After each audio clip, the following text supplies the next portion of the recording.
전체적으로 한번 개관하는 하게 되었는데 한번 보겠습니다. 지금 뒤에 잘 들리시나요? 네? 여기 앞에 모니터를 조금만 더 켜주시겠어요? 하나 둘 셋, 하나 둘 셋. 네. 자, 우리 한 절씩 교독하겠습니다. 사랑하는 자들아, 너희는 우리 주 예수 그리스도의 사도들이 미리 한 말을 기억하라. 그들이 너희에게 말하기를 마지막 때에 조롱하는 자들이 있으리라 하였나니, 이 사람들은 분열을 일으키는 자며 육에 속한 자며 성령이 없는 자니라. 사랑하는 자들아, 너희는 너희의 지극히 거룩한 믿음 위에 자신을 세우며 기도하여 하나님의 사랑 안에서 자신을 지키며 영생에 이르도록 우리 주 예수 그리스도의 긍휼을 기다리라. 어떤 의심하는 자들을 긍휼히 여기라. 또 어떤 자들을 불에서 끌어내어 구원하라. 또 어떤 자들을 그 육체로 더럽힌 옷까지도 미워하다에 두려움으로 긍휼히 여기라. 능히 너희를 보호하사 거침이 없게 하시고 너희로 그 영광 앞에 흠이 없이 기쁨으로 서게 하시리. 같이 읽겠습니다. 곧 우리 구주 홀로 하나이신 하나님께 우리 주 예수 그리스도로 말미암아 영광과 위엄과 권력과 권세가 영원 전부터 이제와 영원토록 있을지어다. 아멘. 예. 자, 우리 같이 옆에 분들과 우리 인사 나눴으면 좋겠습니다. 하나님은 정말 당신을 사랑하십니다. 우리 같이 한번 인사 나눌까요? 하나님은 정말 당신을 사랑하십니다. 예. 여러분 정말 하나님이 여러분들을 사랑하신 거 믿으세요? 믿는 척하는 거 아니죠? 믿으시죠? 예. 자, 오늘 주제는 이것과 관련이 되어 있습니다. 여러분 신약 성경이 총 몇 권이죠? 27권이죠. 그리고 신약 성경의 대부분은 어떤 형식이냐면 어떤 형식이에요? 편지 형식이죠. 그래서 우리가 이것을 보통 서신서라고 우리가 부르잖아요. 그렇죠? 그래서 이렇게 편지를 신약 시대의 사도들이 이렇게 편지를 보낸 이유가 있어요. 목적이 있어요. 세 가지 목적이 있어요. 첫 번째는 뭐냐면 복음을 전하여서 성도들로 하여금 견고하게 믿음 위에 경건히 서도록 하기 위하여서. 이게 첫 번째 이유예요. 복음을 편지를 통하여서 전하여서 그들을 견고하게 세울 수 있도록 하기 위해서. 두 번째로는 하나님의 자녀답게 살도록 하기 위하여서 권면하는 그런 목적으로. 하나님의 자녀는 이렇게 살아야 됩니다. 이런 권면을 위하여서. 세 번째는 뭐냐면은 거짓 선생, 이단들을 경계하기 위하여서. 그러니까 여러분 보통 우리가 신약성경 전체를 보면 이 세 가지 범주 안에 이 편지를 쓴 목적이 여기 안에 다 들어있는 거예요. 첫 번째는 복음을 전하고, 두 번째로는 하나님의 자녀로서 어떻게 살아야 되고, 세 번째로는 이단들을 경계하기 위하여서. 이 세 가지 목적이 다 여기 안에 포함되어 있는 거예요. 오늘 유다서도 이런 목적으로 쓰여진 거예요. 자, 그럼 이제 먼저 한번 보겠습니다. 유다서 누가 쓴 편지입니까? 네? 유다에게 쓴 편지예요? 유다가 쓴 편지예요? 유다가 쓴 편지예요. 그래서 유다서입니다. 이 유다는 어떤 사람인가? 1절 한번 보겠습니다. 1절 예수 그리스도의 종이요 야고보의 형제인 유다. 자, 그러면 이 유다는 누구예요? 예수님의 동생이죠. 그렇죠? 성경에 보면은 유다가 참 많잖아요. 그렇죠? 야곱의 아들, 네 번째 아들 유다도 있고 가롯 유다도 있고. 여러분 가롯 유다라는 말이 무슨 말이에요? 가롯은 성이고 유다는 이름이에요? 가롯이라는 동네에 유다라는 뜻이죠. 하도 유다라는 이름이 많으니까. 유다라는 뜻이 뭐예요? 찬송하다 이런 뜻이잖아요. 자, 여기에 말하는 이 유다는 누구냐면은 야곱의 형제, 다시 말하면 예수님의 친동생이에요. 그럼 여러분 예수님의 친동생이면 예수 그리스도의 친동생이요 야고보의 형제라고 이렇게 말을 해야 되잖아요. 근데 야고보는 뭐라고 그러냐면 예수 그리스도의 뭐라고요? 종이요. 그렇죠? 여러분 예수님께서 살아계실 때 이 야고보와 그리고 이 유다가 예수님을 믿었어요, 안 믿었어요? 안 믿었죠.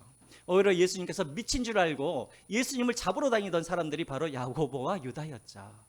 그러다가 예수님께서 죽으시고 부활하신 것을 보시고, 또 우리가 사도행전 1장에 보면은 마가의 다락방에서 기도하고 있던 사람들 중에 예수님의 형제들도 거기에 있다고 그랬어요. 다시 말하면 언제 예수님을 믿었는가? 이들이 예수가 죽으시고 부활하시고 그리고 오순절날 성령 강림하실 때 이들도 성령으로 충만하여 예수님을 믿게 된 것이죠. 그래서 야고보는 그 이후에 초대교회의 지도자가 되고 야고보가 쓴 편지가 있어요. 그게 뭐예요? 어려워요? 야고보가 쓴 편지가 있어요. 뭐예요? 야고보서. 지도자가 돼가지고. 유다도 마찬가지예요. 유다도 이제 지도자가 돼가지고 형 야고보처럼 유다도 지도자가 돼가지고 유다도 이제 성도들에게 편지를 쓸 만큼 그렇게 지도자가 되어가지고 지금 편지를 쓰고 있는 것이죠. 자, 그러면 누구에게 편지를 쓰는가? 1절을 다시 한번 보시기 바랍니다. 누구에게 편지를 쓰고 있어요? 형제인 유다는 누구에게? 부르심을 받은 자, 곧 하나님 아버지 안에서 사랑을 얻고 예수 그리스도를 위하여 지키심을 받은 자들에게 편지하노라. 저 누구에게 쓴 거예요 대체? 그렇죠, 성도들, 그리스도인이죠. 그래서 여러분 1절 후반절을 보시면 그리스도인들이 누구인가 정확하게 나와 있죠. 그리스도인들은 누구예요? 첫 번째로 그리스도인들은 누구예요? 하나님이 부르신 사람이에요. 여러분, 여러분들이 태어날 때 여러분들이 선택권을 가지고 태어나셨어요? 아니면 어쩔 수 없이 태어나셨어요? 그렇죠. 우리 아이들이 언제 나 태어나게 해달라고 그랬어? 막 그러잖아요. 우리 육신이 태어날 때도 우리에게는 선택권이 없었어요. 마찬가지로 우리가 두 번째 출생하는 거듭남 중생도 우리에게 선택권이 있었던 것이 아니라 하나님께서 우리를 선택하시고 하나님이 우리를 부르셨습니다. 믿으십니까? 여러분들이 선택하셔서 하나님을 믿은 게 아니라 여러분들이 선택해서 이 자리에 여러분들이 스스로 앉아 있는 것이 아니라 하나님이 여러분들을 부르시고 선택하셔서 여기에 하나님께서 부르신 줄 믿으시기 바랍니다. 그리스도인은 누구인가? 하나님이 부르신 사람이 그리스도인이에요. 두 번째, 그리스도인은 누구인가? 선택했다라는 말은 무슨 말이냐면 그 사람을 뭐 했다란 말이에요? 사랑했다란 말이에요. 연애할 때 내 남편이 나를 선택해 줬어요. 신부로. 무슨 말이에요? 나를 사랑했단 말이죠. 그래서 여러분 2절을 한번 보시고 1절을 다시 한번 보기 바랍니다. 부르심을 받은 자 하나님 안에서 뭘 얻고? 사랑을 얻고. 그리스도인은 누구인가? 하나님께 뭘 얻는 사람이에요? 사랑을 얻는 사람이에요. 다시 말하면 하나님이 여러분들을 사랑하셔서 여러분들을 선택하셨어요. 여러분, 하나님이 여러분들을 사랑하신 것 믿으십니까? 이쪽은 왜 대답이 자꾸 없죠? 우리 왼쪽. 사실 왼쪽이 자, 하나님이 여러분들을 사랑하신 걸 믿으시나요? 그리스도인들은 누구인가? 첫 번째, 부르심을 받은 사람이고 두 번째로는 하나님에게 사랑을 얻는 사람이에요. 세 번째로 그리스도인은 누구인가? 예수 그리스도를 위하여 무엇을 받는 사람이라고요? 지키심을 받는 사람. 여러분들 신랑과 신부가 결혼을 했어요. 그러면 신랑에게는 의무가 있죠. 어떤 의무? 신부를 보호하고 지켜줄 의무. 마찬가지죠. 우리 하나님이 우리를 부르셨어요. 우리를 사랑하셨어요. 그러면 하나님에게도 의무가 있어요. 어떤 의무? 우리를 지켜주시는 의무. 그래서 지금도 눈에 보이진 않지만 하나님은 은혜의 장 중에 우리를 붙드시고 우리를 지켜주고 계심을 믿으시기 바랍니다. 그래서 그리스도인은 이런 세 가지, 이런 사람이에요. 부르심을 받은 자, 하나님의 사랑을 얻는 자, 그리고 하나님으로부터 지키심을 받는 자. 믿으시기 바랍니다. 자, 그러면 유다가 왜 편지를 썼는가? 이 사람들에게. 그 이유가, 목적이 3절에 나와 있죠. 우리 3절을 한번 보겠습니다. 3절 같이 읽겠습니다. 시작. 사랑하는 자들아, 우리가 일반으로 받은 구원에 관하여 내가 너에게 편지하는 생각이 간절하던 차에 성도에게 단번에 주신 믿음의 도를 위하여 힘써 싸우라는 편지로 너희를 권하여야 할 필요를 느꼈으니. 편지를 쓴 이유가 있어요. 그 이유가 뭐냐면 중간 뒷부분에 나와 있죠. 힘써 뭐하라? 싸우라. 힘써 싸우도록 하기 위하여서 이 편지를 쓴 거예요. 근데 여기에 두 가지 중요한 단어가 나와요. 첫 번째는 뭐냐면 동그라미 쳐보세요 한번 여러분. 사랑하는 자들아, 우리가 자 일반으로 받은 구원, 동그라미 한번 쳐보세요. 일반으로 받은 구원. 목사님, 저는 제 성경책을 깨끗하게 쓰고 싶어요. 그래서 자 일반으로 받은 구원. 자, 두 번째 줄에 나와 있죠. 단번에 주신 믿음. 단번에 주신 믿음의 도. 중요해요. 우리가 받은 구원은 어떤 구원인가? 지금 이 유다가 이 편지를 쓴 이유가 무엇이냐면 이것에 관하여서 이야기를 하고 싶어 하는 거예요. 첫 번째, 너희들이 받은 구원은 어떤 구원이냐면 일반으로 받은 구원이라는 거예요. 여러분, 일반으로 받는 구원이 뭐죠? 거꾸로 말하면 특별한 사람들에게만 받는 구원이 있고, 이런 말이겠죠.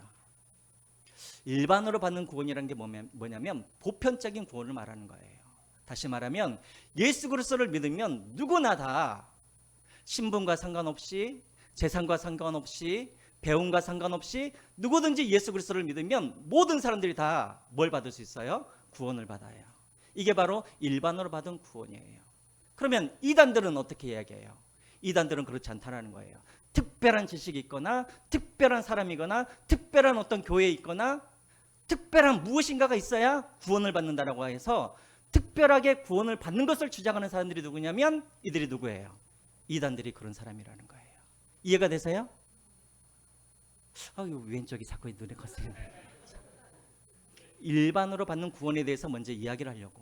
두 번째는 뭐냐면 단번에 주신 믿음의 도. 여러분들은 예수님을 단번에 믿으셨어요? 아니면 계속해서 반복적으로 예수님을 믿고 계셔요? 가만있어요. 이거 좀 이상한데? 자, 단번에 주신 믿음. 제가 예를 잘못 들은 것 같아요. 계속 믿어야지 뭐 단번에 믿는가. 중생을, 거듭남을 단번에 중생이에요? 아니면 계속해서 중생을 경험해야 되는 거예요? 가만 있어봐. 중생을 계속해서 해요? 나도 속을 뻔했네. 한 번만 예수 그리스도를 나의 구주, 나의 하나님을 믿으면, 내가 한 번만 거듭나면 구원이 나에게 이루어지는 것이죠. 그렇죠? 여러분, 여기서 단번이라는 이 말은 매우 중요해요. 예수님께서도 우리를 위해서 몇 번 죽으셨어요? 매일매일 십자가 달리세요?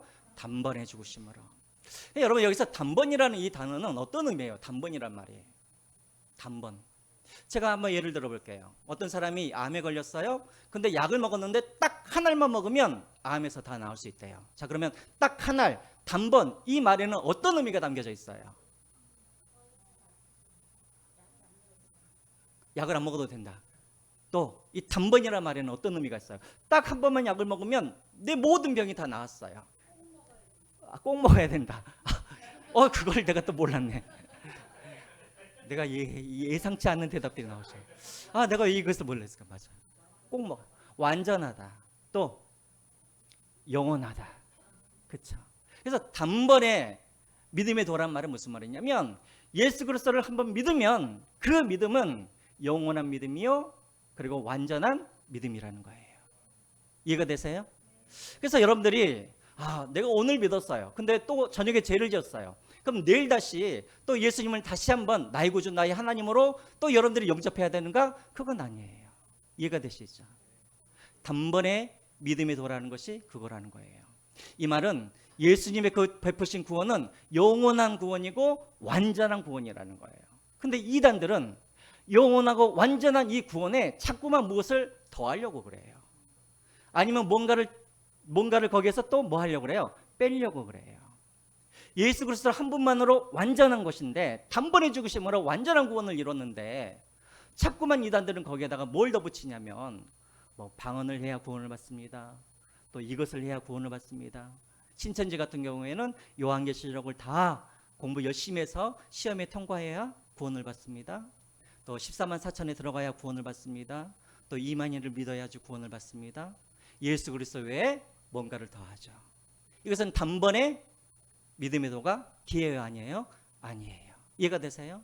그래서 지금 유다가 지금 이 편지를 쓴 이유가 뭐냐면 우리의 구원에 대해서, 첫 번째, 우리의 구원은 특별한 사람들만 받는 구원이 아니라 일반으로 받는 구원이고, 우리의 구원은 예수 그리스도 외에 다른 무엇인가가 있어야 완전한 구원이 아니라 단번에 주신 완전한 믿음의 도라는 거예요.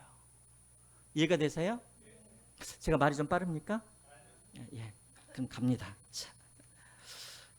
자, 그러면 이 말은 무슨 말이냐면 지금 교회 안에 이것들을 부인하는 사람들이 교회 안에 들어왔단 말이에요.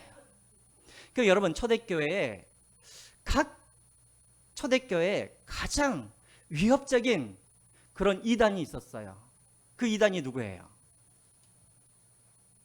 제가 되게 많이 말씀드렸는데 영지주의, 영지주의. 예. 제가 더 이상 설명을 안 해도 되겠죠. 자, 영은 영지주의자 주장하는 거예요. 영은 어떤 거냐면 거룩하고 선하고 깨끗하다고 믿어요. 육은 부패하고 악하고 더러운 것으로 믿어요. 그러니까 여러분, 이것은 아주 극단적인 이분법을 사고를 갖고 있는 사람들이 주장하는 거예요. 당시에 헬라 철학이 바로 이분법을 기반으로 하고 있거든요. 그러니까 영은 거룩하고 육은 부패하고 악한 것이기 때문에, 자, 하나님은 영이시죠. 맞습니까? 그럼 하나님은 거룩하고 깨끗하신 분이에요. 맞습니까? 자, 그러면 육은 더러운 거예요. 부패한 거예요. 그런데 어떻게 하나님이 거룩하고 선하신 하나님께서 부패하고 더러운 몸을 가지고 이 땅에 태어날 수가 있는가? 있을 수 있어요, 없어요? 없어요? 아, 그쪽에서 말하기를. 그쵸? 아, 깜짝 놀랐네. 예수 그리스도가 누구예요? 하나님이신데 육신의 몸을 가지고 이 땅에 오셨잖아요. 그러니까 영주주의자들이 보기에는 이것은 완전히 이단산성인 거예요. 왜? 거룩하신 하나님께서 어떻게 더러운 육신을 가지고 이 땅에 내려오시는가? 그래서 예수 그리스도를 부인하는 사람들이에요. 그리고 이 사람들은 어떤 삶을 살아갔는가? 오직 구원은, 육신은 구원을 못 받고 몸만 구원을 받는다고 믿어요. 거룩하고 선한 영혼만 구원을 받는다고 생각을 해요. 그러면 육신은 뭐예요? 육신은 그냥 영혼을 담고 있는 그릇에 불과해요. 부패할 것, 썩어질 것. 그러니까 영혼은 그냥 마음대로 그냥 살아도 돼요. 그래서 이들이 어떻게 살아가냐면, 내 영혼은 어떻게 구원을 받냐면, 특별한 신령한 지식을 깨달으면 내 영혼은 구원을 받는다고 생각을 해요. 특별한 계시를 받아서. 그래서 우리가 영지주의자라고 말을 해요. 영이 뭐냐면 영적인, 지는 뭐냐면 지식이에요. 그러니까 특별한 영적인 지식을 갖고 있으면 구원을 받는다고 믿어요. 그리고 영혼만 구원을 받는다고 믿어요. 육신은 더러운 거기 때문에 그냥 네 마음대로 살아라. 그래서 음란한 행위를 하고 각종 그런 더러운 부패한 일들을 마음껏 그냥 해요. 그러면서도 뭐라고 주장하냐면, 죄를 짓는 것은 내 육신이 죄를 짓는 것이지 내 영혼이 죄를 짓는 것은 아니다라고 믿어요. 그래서 나는 이미 구원을 받았기 때문에, 구원을 받을 거기 때문에 내가 어떻게 살아가든지 나는 상관없다, 이렇게 주장을 하고 살아가는 거예요. 그래서 철저하게 이 영주주의자들은 쾌락주의에 그렇게 빠져지게 되어 있는 거예요. 이해가 되시죠? 물론 또 다른 영주주의자들이 있어요. 그들은 또 금욕주의로 빠져요. 근데 그것은 다음에 이야기하고, 오늘 본문은 극도로 쾌락주의에 빠져져 있는 영주주의자들을 이야기하는 거예요. 이런 사람들이 교회 안으로 들어왔어요. 자, 4절 한번 보시기 바랍니다. 4절. 이것을 기억하면서 4절 한번 보시기 바랍니다. 시작. 이는 가만히 들어온 사람 몇이 있음이라. 그들은 일찍부터 이 판결을 받기로 미리 기록된 자니 경건하지 아니하여 우리 하나님의 은혜를 도리어 방탕한 것으로 바꾸고 홀로 하나이신 주제 곧 우리 주 예수 그리스도를 부인하는 자니라. 자, 이해가 되시나요? 영지주의자들은 예수 그리스도를 부인하는 사람들이에요. 몰래 가만히 교회 안에 들어와요. 그리고 그들은 예배를 드리면서도 그들은 온갖 그런 타락한 일을 다 해요. 경건하지 않아요. 그리고 하나님께서 주신 은혜들을 방탕한 것으로 바꿔버리는 사람들이라는 거예요. 이런 사람들이 교회 안에 들어왔어요. 또 구체적으로 이런 사람들이 교회 안에서 어떤 일들을 행했는가? 8절 한번 보시기 바랍니다. 8절. 같이 한번 읽겠습니다. 시작. 그러한데 꿈꾸는 이 사람들도 그와 같이 육체를 더럽히며 권위를 업신여기며 영광을 비방하는도다. 꿈꾸는 사람들이에요. 꿈꾸는 사람들. 여러분, 이단들의 특징이 바로 이런 거예요. 꿈꾸는 사람들. 꿈꾸다란 말이 무슨 말이냐면 자기들에게만 특별한 무엇이 있다라는 거예요. 계시가 있다라는 거예요. 이것을 유다는 꿈꾸는 자라고 표현하는 거예요. 그러니까 여러분, 우리가 보통 우리 주변에 이단들을 보면 우리 교주만 특별하게 하나님 앞에 받은 계시가 있다라고 주장하잖아요. 그렇죠? 이게 바로 이단들의 특징이죠. 특별한 지식을 주셨다. 그래서 여러분, 우리나라의 구원파도 여기에 속해요. 특별한 계시, 특별한 지혜를 갖고 있는 사람들, 구원파들이 그것을 주장하죠. 신천지도 마찬가지예요. 요한계시록에 나와 있는 특별한 그런 계시를 깨닫는 자 14만 4천이 구원을 받는다, 꿈꾸는 자들이죠. 두 번째로는 육체를 더럽히는 자들이에요. 아까도 말씀드렸죠. 영은 신령한 곳이고 육체는 어차피 이 땅에 두고 갈 건데 그냥 방탕하게 그렇게 살아가는 거예요. 세 번째로는 권위를 업신여기며 영광을 비방하도다. 이단들의 특징이 있죠. 뭐예요? 당시에 이 영지주의자들이 교회 안에 들어와가지고 사도들의 가르침을 어떻게 해요? 거부해요.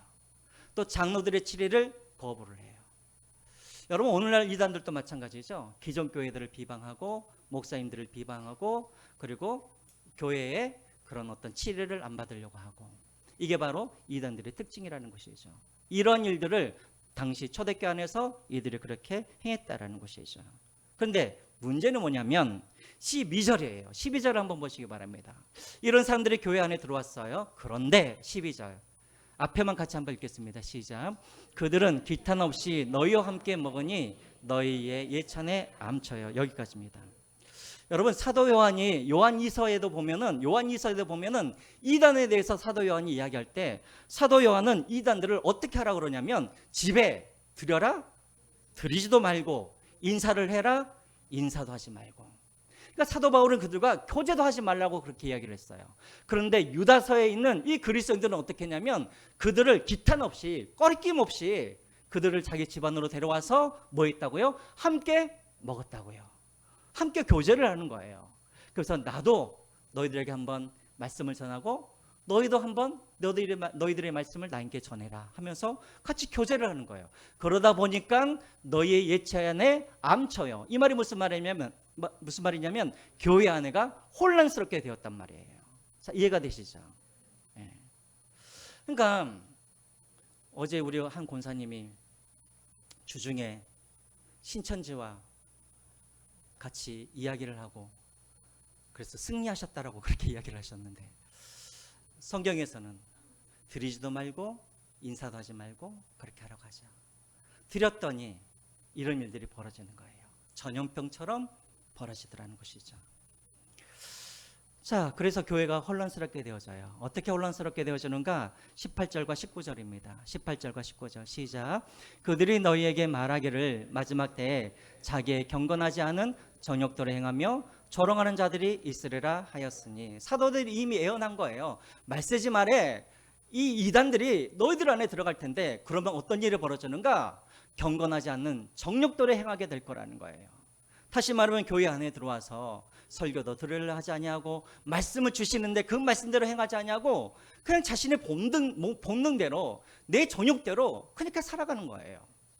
예배는 드리기는 하는데 하나님의 말씀에 순종하지 않고 그냥 내 정욕대로 내 본능대로 세상의 욕심과 세상의 흐름에 따라 그렇게 살아간다는 것이죠. 그리고 조롱하는 자들이 있으리라. 기도하는 사람들을 향하여서 뭐라 그럽니까? 안 믿는 사람도 아니에요. 교회에 같이 있는 사람들이 기도하는 사람들을 향하여서 야 기도만 한다고 해서 되니? 야 믿음만 가지고 되니? 이렇게 조롱한다라는 것이죠.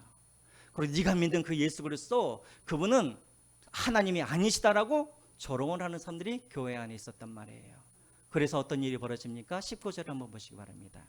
19절 이 사람들은 무엇을 일으킨다고요? 분열을 일으키며.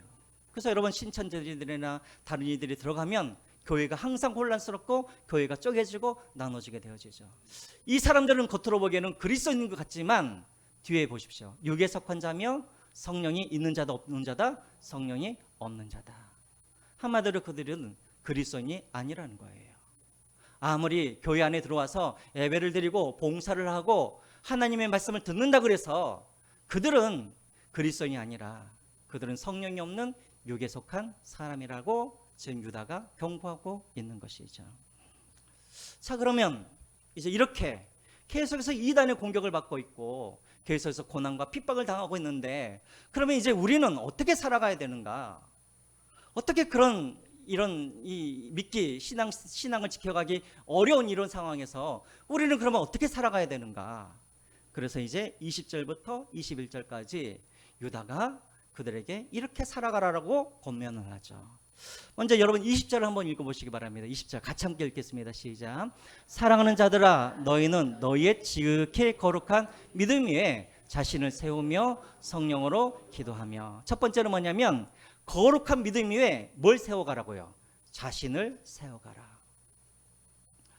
여러분, 여기서 세우다 이 말은 어떤 의미냐면 건축하다란 말이에요. 건축하다란 말.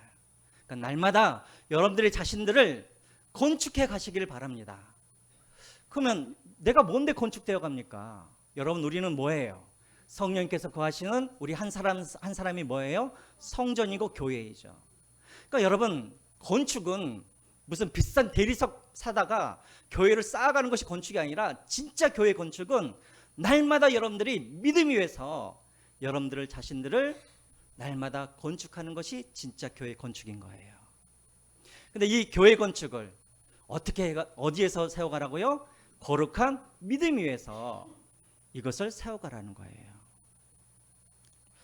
여러분, 믿음이 뭐예요? 대체 믿음. 저를 한번 보세요. 제가 갑자기 오늘 설교를 하다가 야, 오늘 내가 설교 끝나고 오늘 지금 제가 막 성령 충만한 것 같아요. 그래서 제가 설교 끝나고 오늘을 복권을 사면 꼭 복권이 1등에 당첨될 것 같은 믿음이 제 안에 갑자기 생겨버렸어요.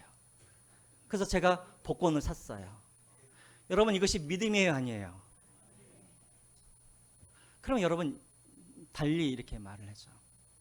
나는 죽으면 천국에 갑니다. 천국에 갑니다. 나는 죽으면 천국에 갑니다. 계속해서 이것을 갖다가 되뇌이면서 이렇게 살아가는 것이 이게 믿음일까요? 세상 사람들도 하나님을 안 믿는 사람들도 다 자기가 천국에 갈 줄 다 뭐하고 있는 거예요? 믿고 있어요. 그럼 정말 믿는다라는 게 뭘까요, 여러분? 여러분 뭘 믿으세요, 대체? 나 천국 갈 것을 나는 믿습니다. 이게 믿음이에요? 정말 여러분들은 뭘 믿고 계시는 거예요? 믿는다는 게 뭐예요? 예수 그리스도를 믿는다는 것이죠. 또요, 예수 그리스도 나를 위해서 죽으시고, 그렇죠? 사도신경에 나와 있죠. 사도신경에. 여러분, 믿는다는 것은 다른 게 아니에요. 하나님을 믿는다는 것은 하나님의 말씀을 믿는 거예요. 그 하나님의 말씀에는 뭐가 있냐면 두 가지가 있어요. 첫 번째는 뭐냐면 하나님께서 나를 위하여서 하신 일들이 나와 있고, 두 번째로는 하나님께서 나를 위해서 하실 일이 나와 있는 거예요. 말씀에는 이 두 가지가 있어요. 이 두 가지를 믿는 것이 뭐냐면 믿음인 거예요. 그냥 막연하게 나 죽으면 나 천국에 갈 수 있습니다, 이게 믿음이 아니라 하나님께서 나를 위하여서 무슨 일을 하셨고 또 하나님께서 나를 위하여서 무슨 일을 하실지 이것을 말씀 속에서 읽고 그 말씀을 믿는 것이 믿음인 거예요. 그래서 여러분 한번 생각해 보세요. 10년 교회를 다니고 20년 교회를 다녀도 목사님 왜 내 믿음은 이렇게 자라지 않습니까? 왜 안 자랄까요? 믿을 만한 것이 없으니까 믿음이 안 자라는 거예요. 말씀을 안 읽으면 믿음이 자라질 않는 거예요. 말씀을 읽은 만큼 우리 믿음은 자라는 거예요. 아무것도 내 마음속에 없는데 무엇을 믿어야 할지도 모르는데 그냥 교회만 10년 20년 다닌다고 믿어집니까? 아니요. 하나님께서 말씀을 통하여서 하나님께서 나의 구원을 위하여서 어떤 일을 하셨고 또 말씀을 통하여서 하나님께서 나를 위하여서 무슨 일을 하실지 나의 구원을 위하여서 이것을 말씀을 통해서 읽고 그것을 믿는 것이 믿음이고, 그래서 우리 믿음이 자라나는 거예요. 이해가 되세요? 그래서 여러분 말씀을 읽으세요.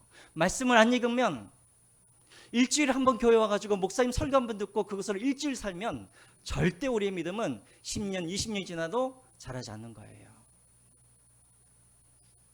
그 말씀에 뿌리를 내리고 그 믿음 위에서 우리가 자라나야, 그래야 이단도 우리가 이겨내고 메시지 말에 우리가 우리 믿음을 지켜갈 수가 있는 거예요.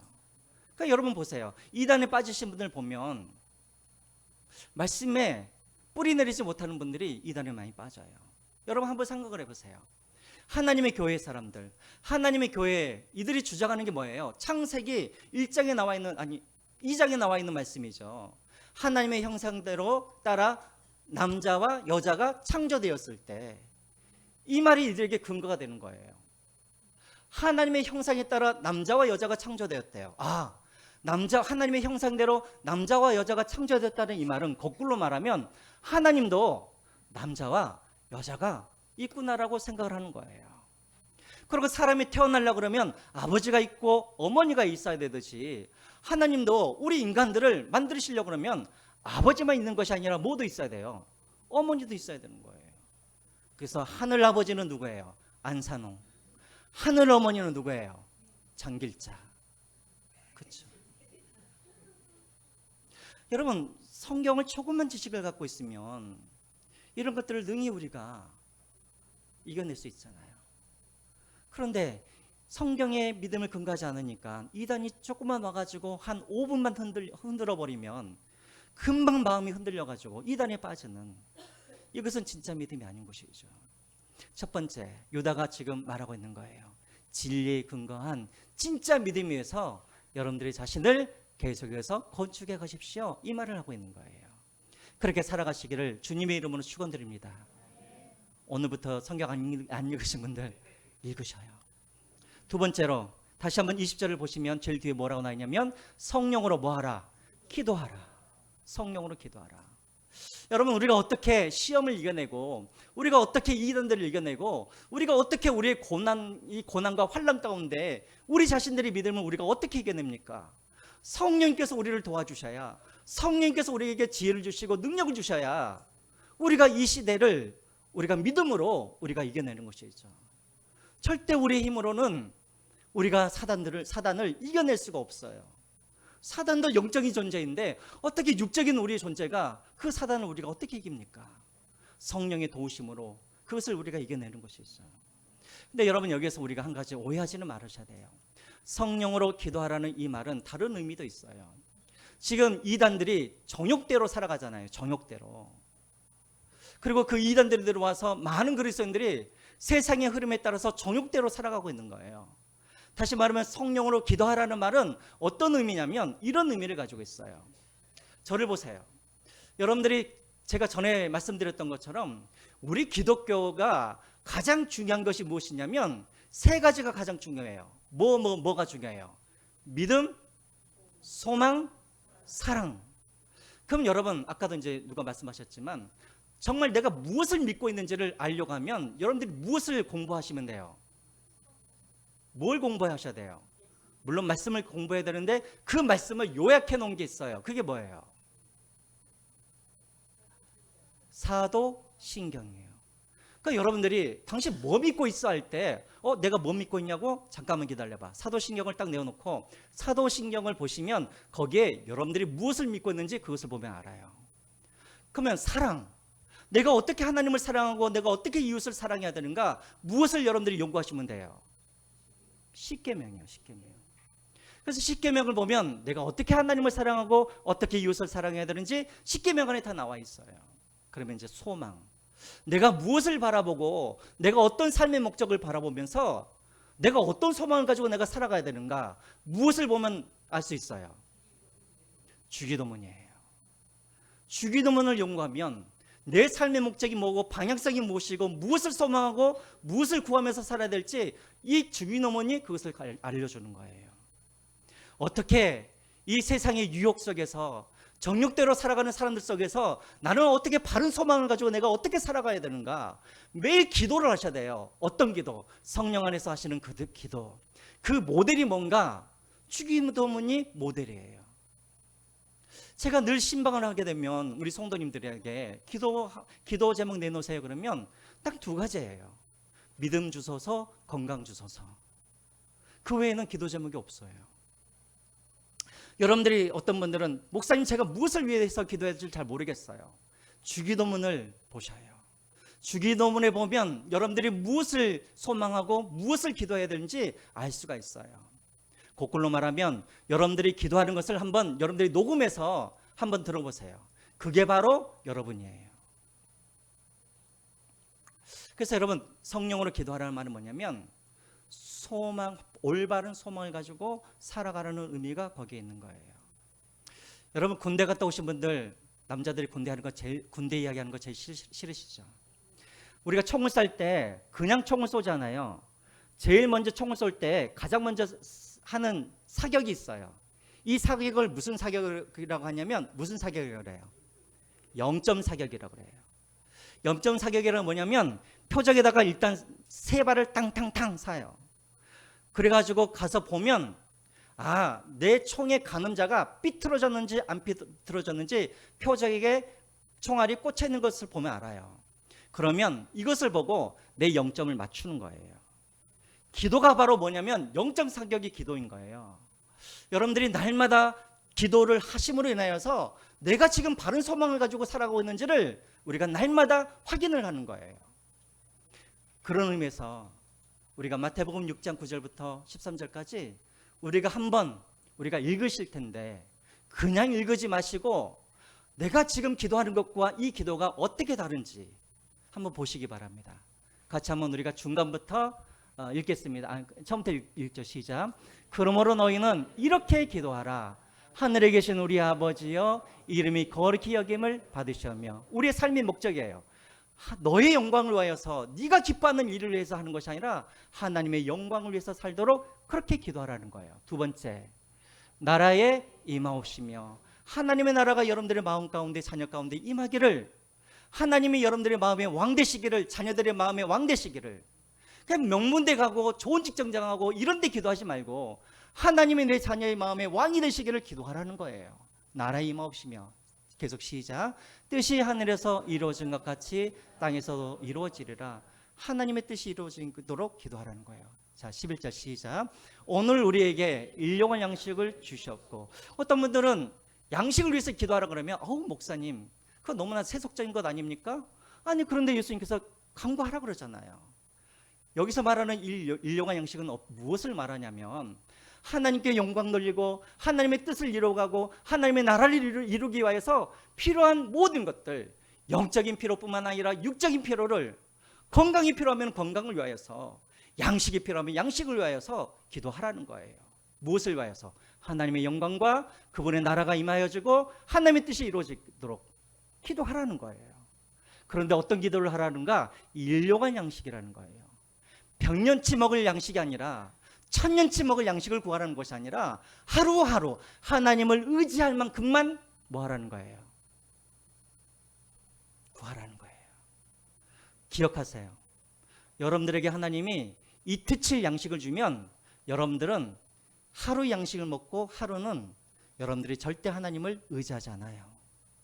하나님이 왜 여러분들에게, 우리에게 한 달치를 안 주시는가? 한 달치를 주시면 한 달 동안은 우리가 하나님을 의지하지 않기 때문에 그래요.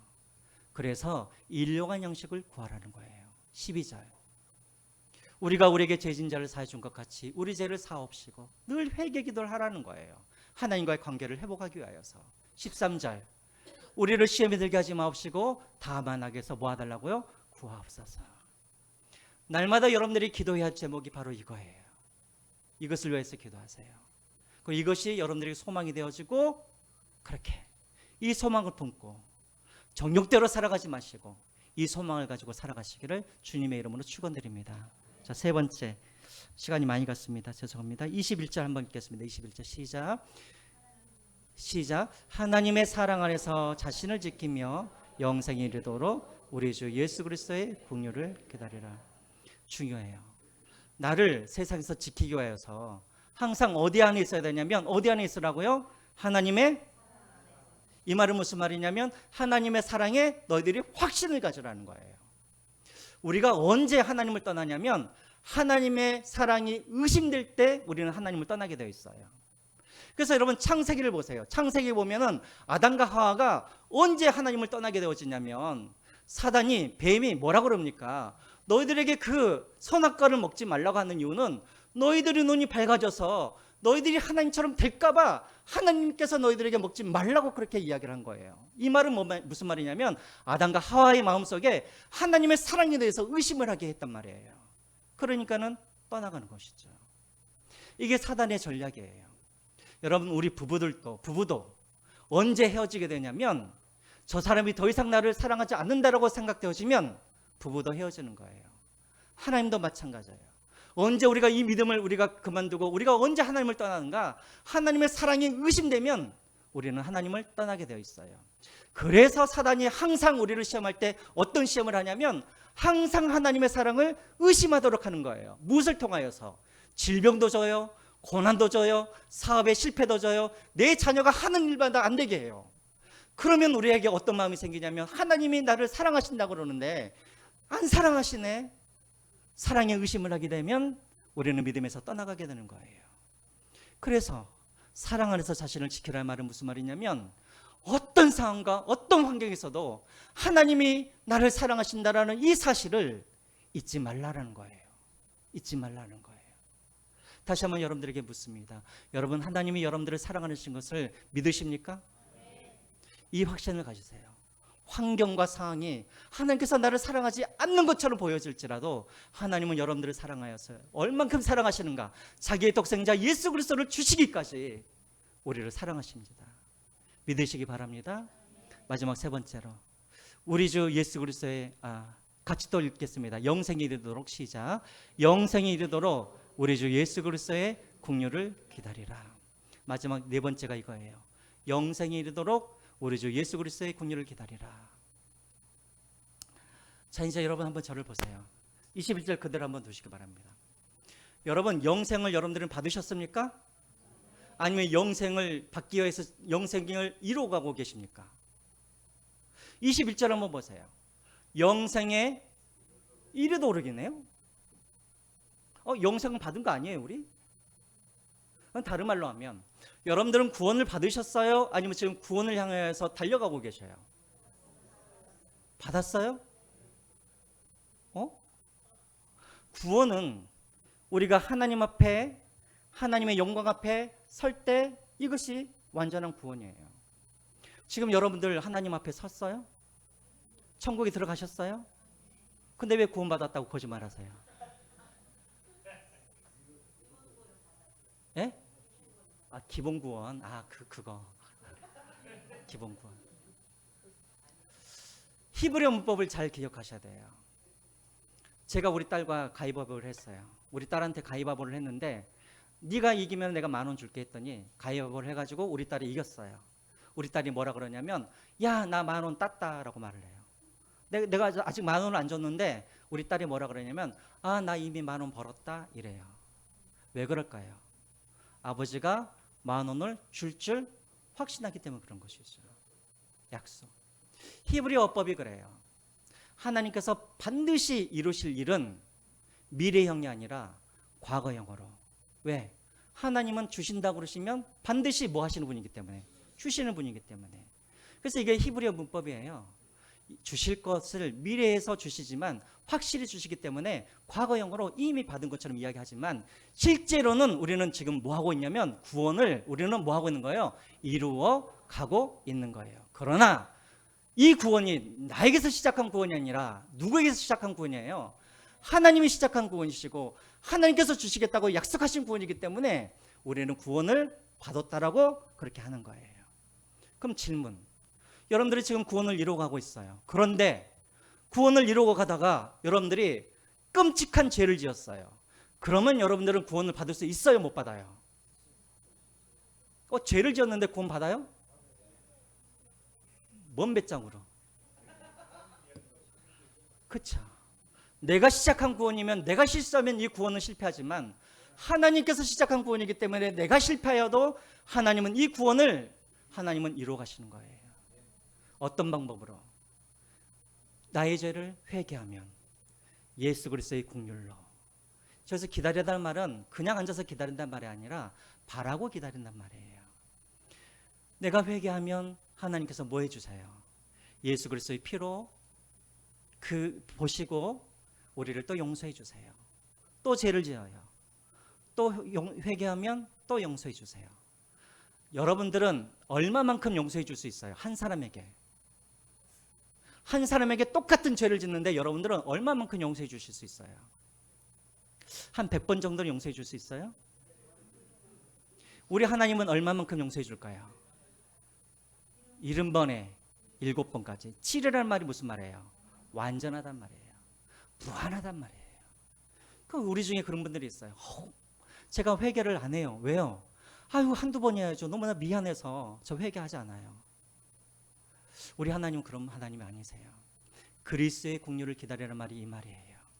여러분, 천국에는 누가 들어가냐면 의인이 들어가는데 성경에서 말하는 의인은 누구냐면 죄를 안 짓는 사람이 의인이 아니라 회개한 죄인이 의인이에요.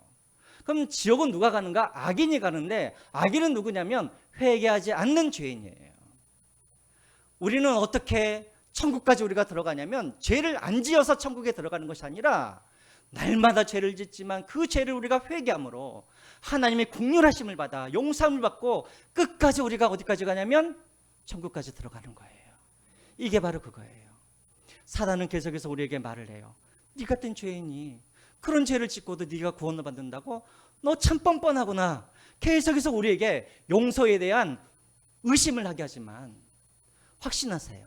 하나님은 우리에게 용서해 주세요. 얼마만큼?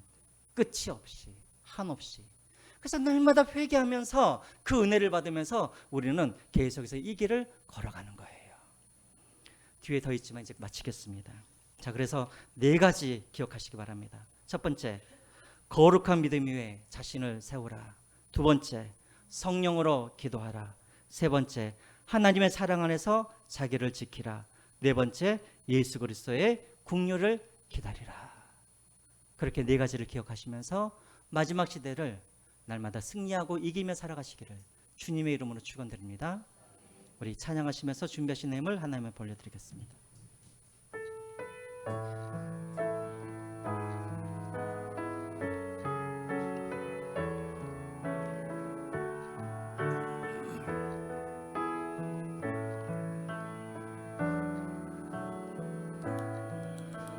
주는 위대하며 능력이 많으시도다. 그의 지혜에 물긍하며 인자는 영원하도다. 상한 자를 고치시며 상처를 싸매시도다. 별들의 수를 세시며 이름을 붙이셨도다.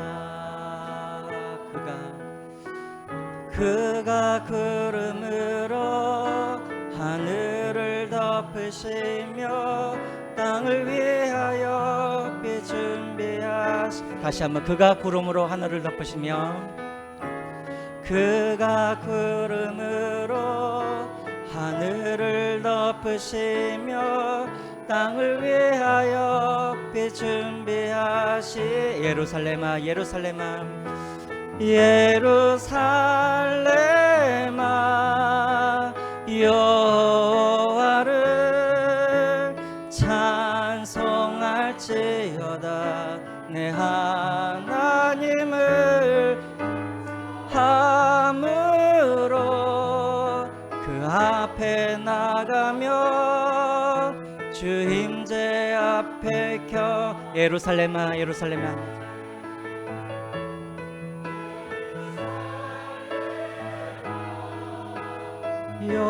여호와를 찬송할지어다. 내 하나님을 감사함으로 그 앞에 나가며 주 임재 앞에 경배. 이 시간 우리가 함께 기도할 텐데요, 오늘은 감사금이 많아서 일일이 제가 읽지는 않겠습니다. 우리 시간 기도할 때 하나님, 거룩한 믿음 위에 내 자신을 세워가게 하옵소서. 성령으로 기도하게 하시고 올바른 소망을 갖게 살게 하옵소서. 또 하나님의 사랑 안에서 나 자신을 지키게 하여 주시고 예수 그리스도의 긍휼함을 기다리는 자가 되게 하옵소서. 세우소서. 기도하게 하소서. 나를 지키게 하소서. 기다리게 하옵소서. 이 시간 우리가 하나님 앞에 말씀을 들은 것 가지고 우리가 하나님 앞에 한번 기도하고 제가 기도하고 마치겠습니다. 우리 함께 기도하겠습니다. 살아계신 하나님 아버지, 참으로 감사드립니다. 내가 곧 길이요 진리요 생명이니 나로 말미암지 않고는 아버지께로 올 자가 없다 하시는 하나님 아버지, 우리를 위하여 새로운 산길을 허락하여 주시고 우리를 구원하여 주심을 참으로 감사드립니다. 완전한 대제사장으로 완전한 희생제물로 이 땅에 오셔서 우리를 위해 죽으시고 단번에 죽으심으로 우리를 주의 선물 삼아 주시니 감사합니다. 마지막 시대를 살아가는 우리 모두가 우리가 하나님 거룩한 믿음에 자신을 세우게 없어서, 성령으로 기도하게 없어서, 하나님의 사랑 안에서 자신을 지키게 없어서, 예수 그리스도의 그런 긍휼을 우리가 기다리게 하여 주시옵소서. 날마다 그 용서의 우리가 확신을 가지고 비록 우리가 죄를 지을지라도 다시 하나님 아버지 긍휼을 우리가 아버지를 바라보며 다시 주님 앞에 아버지를 그렇게 나아갈 수 있는 그런 저희가 되게 하여 주시옵소서.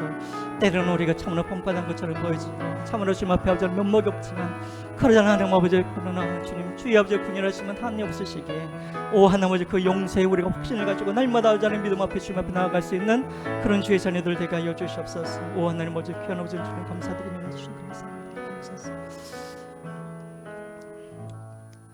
내가 곧 길이요 진리요 생명이니 나로 말미암지 않고는 아버지께로 올 자가 없느니라. 우리를 위해 새로운 살 길을 여시고 우리를 구원해 주신 주님 감사합니다. 완전한 대제사장으로 또 완전한 희생제물로 이 땅에 오셔서 우리를 위해서 죽으시고 단번에 죽으심으로 우리를 주님의 자녀 삼아주심을 참으로 감사드립니다. 하나님 우리에게 주신 이 구원, 완전한 구원이요 영원한 구원인 것을 우리가 알아 하나님 우리의 믿음들이 어떤 상황에서도 흔들리지 않게 하여 주시고, 하나님 마지막 시대에 거룩한 믿음 위에 우리 자신들을 세워가게 하시고 성령으로 기도하게 하시고 또 하나님의 사랑 안에서 자신을 지키게 하여 주시고 또 예수 그리스도의 긍휼을 기다리는 그런 믿음의 사람들이 되게 하여 주셔서 끝까지 이 믿음을 지켜 하나님의 영광 앞에 두려움이 아니라 기쁨으로 설 수 있는 주의 성도들 되게 하여 주시옵소서. 하나님 이 시간도 여러모로 감사하여서 또 하나님 앞에 우리가 감사헌금으로 드립니다. 또 주일헌금으로 11조로 건축헌금으로 주님 앞에 드릴 때 하나님께서 드리는 손길마다 주님께서 복의 복을 더하여 주셔서 이들이 하는 모든 일들이 열매 맺게 하시고 결실을 얻게 하여 주시옵소서. 이 시간도 예물을 드리는 이 예물이 하나님 아직도 하나님의 생명을 갖지 않는 생명이 없는 그들에게 주의 복음을 전하는 그 귀한 생명의 사역에 이 예물들이 쓰일 수 있도록 함께하여 주시옵소서. 이제는 우리 주 예수 그리스도의 은혜와 하나님 아버지의 크신 사랑하심과 성령님의 감동감화 역사 인도하심이 거룩한 믿음 위에 자신을 세우고 성령으로 기도하고 사랑 안에서 자신을 지키고 그리고 예수 그리스도의 긍휼을 기다리며 선한 싸움을 싸워 승리하기를 원하는 우리 모든 권속들의 머리 위에와 가정과 직장과 자녀들 위해 이제부터 영원토록 함께 하시기를 축원하옵나이다. 아멘.